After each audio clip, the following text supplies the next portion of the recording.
most methods are just as good as other methods. There is hardly any possibility to say this one is better or that one is worse. What we can say is that we feel more comfortable with one method than with another. And that's about as far as it goes. There are 40 of them, but there are only 2 directions in meditation.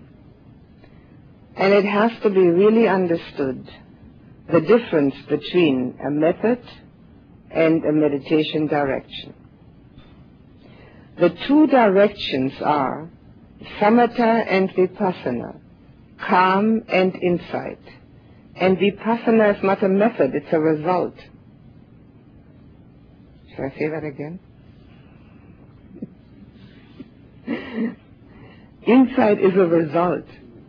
Watching the breath is anapanasati, mindfulness of in-breath, out-breath, no matter where we watch it, anywhere in the body.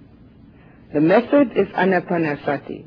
Vipassana, insight, is a hoped-for result, which I hope everybody will get to a great degree.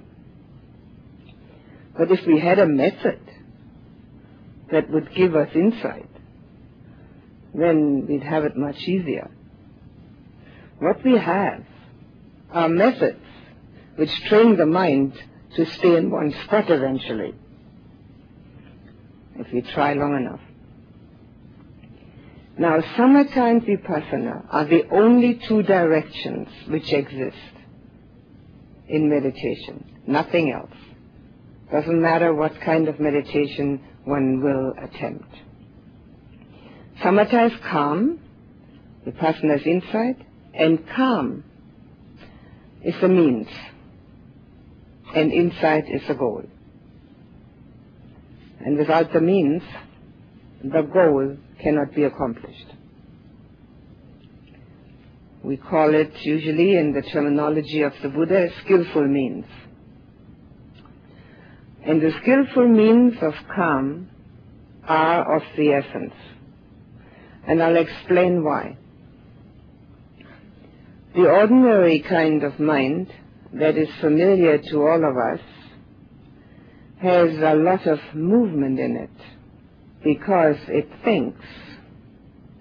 And it thinks about all sorts of relevant and irrelevant details. It is concerned with survival, with doing things in our daily life to the best of our ability so that we have no great difficulty with our survival, which is as it should be. But if we don't use our mind for anything beyond survival, we're wasting our time, because it's a foregone conclusion that we're not going to survive. So we might as well use our mind in a little more useful direction. Now, a mind which thinks we can compare to an ocean in which there are waves. If we are sitting under one of those waves, all we can see is the water. When the ocean has calmed down and the water has become smooth, we may be able to look underneath and see sand, coral, shells, fish. We can see beyond that which is apparent to us as the water is. We can see below. The same in the mind. As long as the mind is thinking this and that, listening to this and that, as it always does in daily life, it is very busy and therefore can be compared to the wave motion. As long as there is this wave motion and there isn't a calm, still pond, we won't see what's below the water.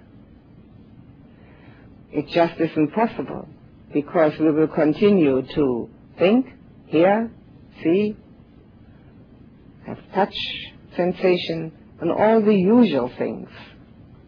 Meditation